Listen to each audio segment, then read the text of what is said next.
What's up, guys? This is Brian here. This is a series of videos I'm going to start basically going over how to start and run a successful warehouse gym.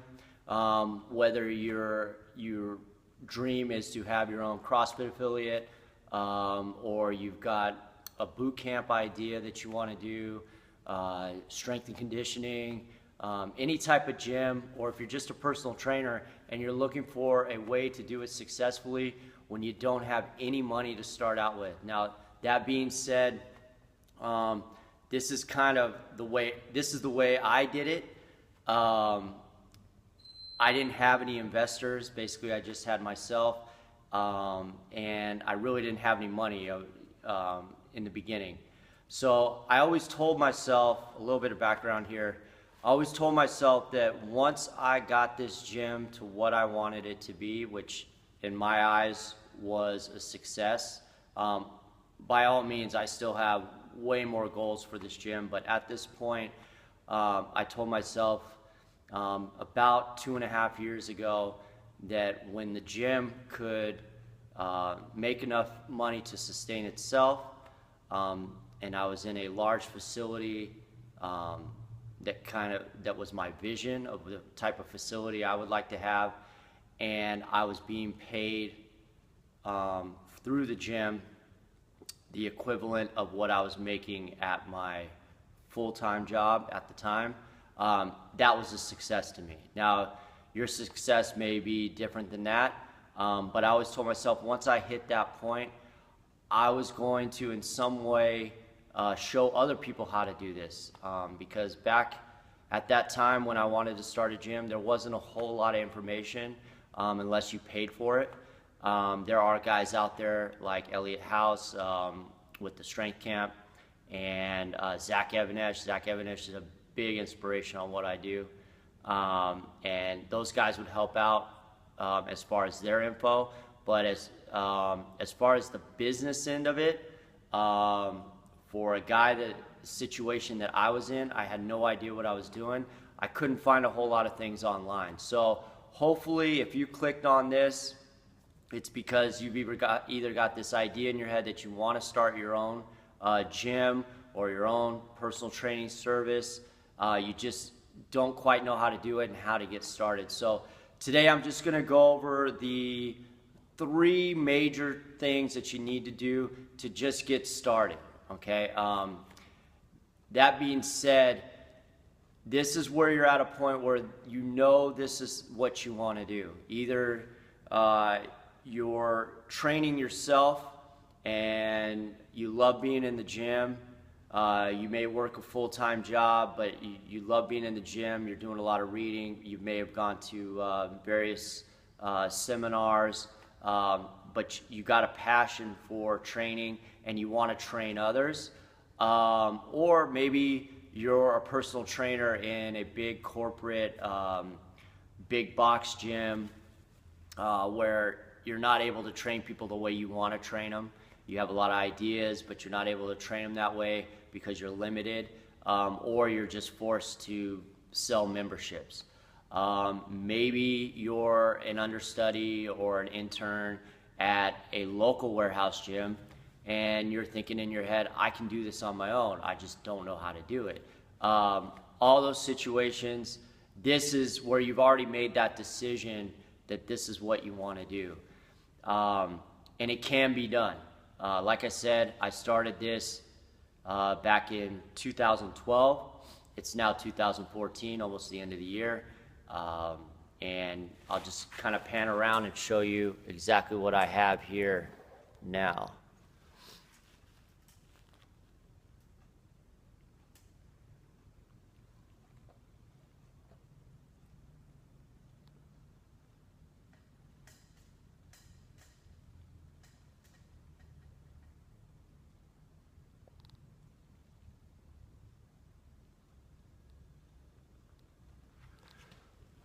So I'm in about a 3,500 square foot facility now, but this wasn't always how it was, so we'll get into that later. All right, so the 3 things that you need to do when you want to start your own gym or warehouse gym, boot camp, whatever you want to do. Number one, do not quit your day job, or go find a day job. So you're probably thinking, well, then how am I going to run a business if I'm working a day job? Well, the thing is, you do not want to quit your day job, because your day job is your investor. Okay, so if you don't have money coming in to help subsidize what you're trying to do, it can be catastrophic. I know some guys that have gone out there and they wanted to start their own thing, and they had to get a bunch of loans and everything else, and then they didn't have any money coming in, and you're constantly you're putting that energy, that negative energy of stressing on bills and everything else on your clients, and your clients can feel that. It just creates a negative energy that you don't want around. So do not quit your day job. Or if you don't have a day job, let's say you just got out of college, or you're still living at home, go get a day job. It will be your major investor. Now, that being said, don't get a bunch of overhead for yourself. Make sure that you're keeping your own bills down low, so that you can use that money that's coming in from your day job to basically invest in the business that you want to do. All right. So number two,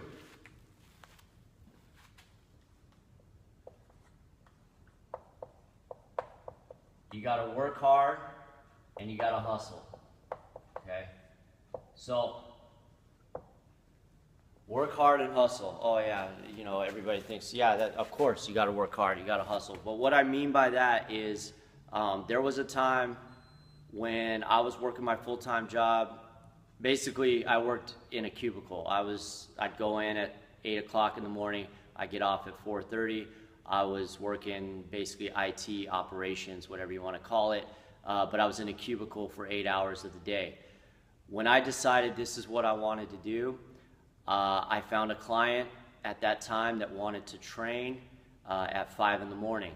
I said, I'll take you. I need clients. I need to build up that reputation, and I need to hone in on my skills. So I took on this client. I would get up at 4:30. I would train that client at 5. I would then rush home, shower up, whatever I needed to do, put on my tie, my dress shirt, and head right into work. As soon as I got off of work, I had a couple of clients that wanted me to train them at 5 o'clock. I would meet them wherever they wanted to train, because at the time I didn't have a facility, and I would change out of my dress clothes in the parking lot, and then I would train them. I had another lady come to me and say, hey, I've got a few of my girls that are in at my work. I own my own insurance company. I'd like you to come and train them 2 nights a week. Can you be here at 4:45? Man, I got to work till 4:30. How am I going to make this work? Well, I basically came in 15 to 20 minutes early at work so I could get off 15 to 20 minutes early, haul ass over to that insurance company, same thing, undress in the parking lot, throw on some gym clothes, and then hustle up and work with them, and then move on to the next client. And sometimes I wouldn't get home till 10 o'clock at night. But that's the way it goes. You've got to be willing to work hard and hustle at this if this is what you want to do. If you think you can just kick back and you're going to get these clients that are going to pay you a bunch of money, and you're going to hang out and you're going to be able to, go get coffee when you want to, or go out to the clubs with your friends at night and then expect to, train somebody when you want to on your time, it ain't going to happen. So be willing to work hard and hustle, and you will definitely benefit in the long run. It gets easier. It's not work, guys. If this is really what you want to do, it's not work. All right. And then number 3, have a debt-free mindset. Okay, so what do I mean by have a debt-free mindset? Me personally, I chose to run this gym debt-free. Now, does that mean that it was done entirely debt-free? No. I'll get into it a little deeper with some other videos. I did a few things where to buy me some time, I had a low interest credit card that I would buy some equipment on, but I paid it off within 30 days, so I didn't carry a balance. What I mean by have a debt-free mindset is that you do not want to have in your head that either one, I can fall back on, oh, if this isn't working, I'll go get a business loan or I'll go to some investors. You don't want to do that, all right? You want to think to yourself, I want to build this business from the ground up so it's all mine. I own everything. I own all the equipment. Nobody can come and take it away from me, all right? So if I'm stressing about payments on a business loan I took out or business credit cards that I just keep rolling over the balances on, like I said, that energy, that negative energy, it's gonna go on to your clients. That's the last thing you want, because your clients are gonna be like, why is this guy always stressing out? Why is he always hitting me up for money? You just don't want that vibe. You can feel it, believe me. The other thing too is it creates freedom, okay? So there is freedom in that, especially later on. You're gonna find people that want you to train them, but they're gonna be a complete pain in the ass and it's not worth your time or your money. If you're swamped down with all kinds of debt, then you gotta take them. Whereas if you don't have any debt, then you could basically make the choices you want and say, hey, no, you can move on to the next person. I don't have enough time to train you, whatever it may be. The other thing too is there's opportunities that come up with cash, okay? So if I have a debt-free mindset, I always have cash on hand. If I have cash on hand, I have all the choices in the world when, let's say I need to get some services done by a lawyer. If I go to that lawyer and I say, hey, I'll pay you cash, they're gonna give me a fat discount.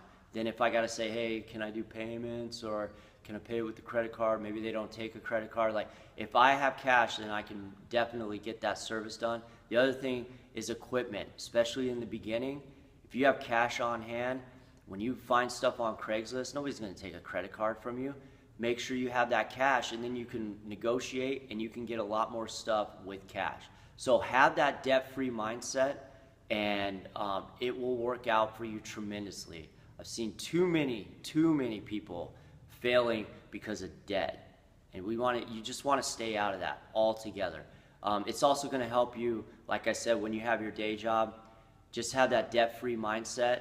And yes, believe me, you may have to drive around a piece of shit for a while, but don't worry about it. It gets better in the long run. So for today, these are the top three. Do not quit your day job, work hard and hustle, and have a debt-free mindset.